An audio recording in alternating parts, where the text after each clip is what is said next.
combined segmental vertebral motion of the spine and its implications for manual therapy. Spine consists of individual vertebrae.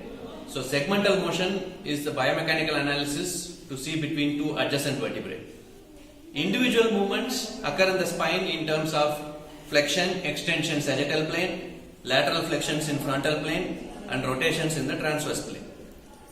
But functional movements happen in three-dimensional planes, which are maximum in a combined direction.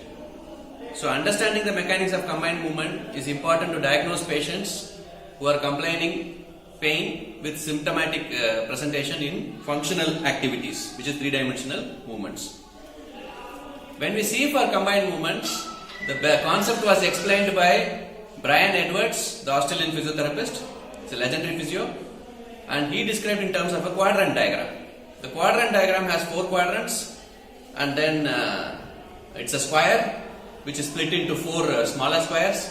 So flexion, extension, right lateral flexion, left lateral flexion, right rotation and left rotation. They are denoted as it is shown in this poster. And then next, when you see for combined movements, you need to understand the mechanism of compression happening in one aspect and the stretch happening in the other aspect. When I am doing flexion, anterior compression, posterior stretch. As you can see here, I have marked the compression as the darker one and the stretch one as the dotted one or the spotted one. So you can see that flexion, anteriorly compression, posterior stretch. Same happens for the individual movements. Same when you do in combination, the three-dimensionally the capsules one side will get compressed, the other side will be getting stretched. That also you can see in the combined motions diagram which I have depicted here. And then next, when you evaluate patients, the 3 movements are there. We have to see which sequence is producing the best, is reproducing the patient symptom. Some patients will have symptom with flexion, right lateral flexion and right rotation.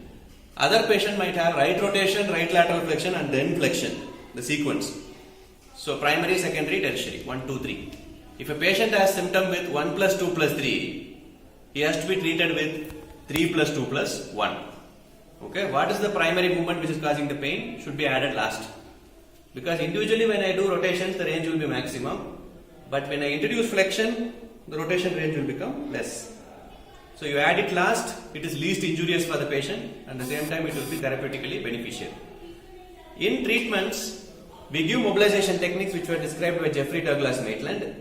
He mentioned 3 techniques: central post-anterior pressure for flexion or extension mobilizations, unilateral post-anterior pressure for lateral flexion mobilizations, and transverse vertebral pressure for the rotation mobilizations.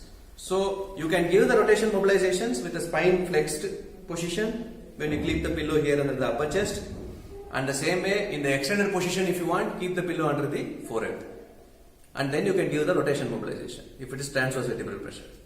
If you are giving unilateral post-anterior pressure in the extended position, it becomes lateral flexion mobilization in extension. Same way, if you want to give flexion extension mobilization in rotation, you position the spine in rotation and you give central PA pressure, it becomes flexion mobilization in rotation. So you can incorporate these techniques in the treatment of patients in the late phase of recovery so that patients become totally symptom free in our manual therapy treatment. Thank you.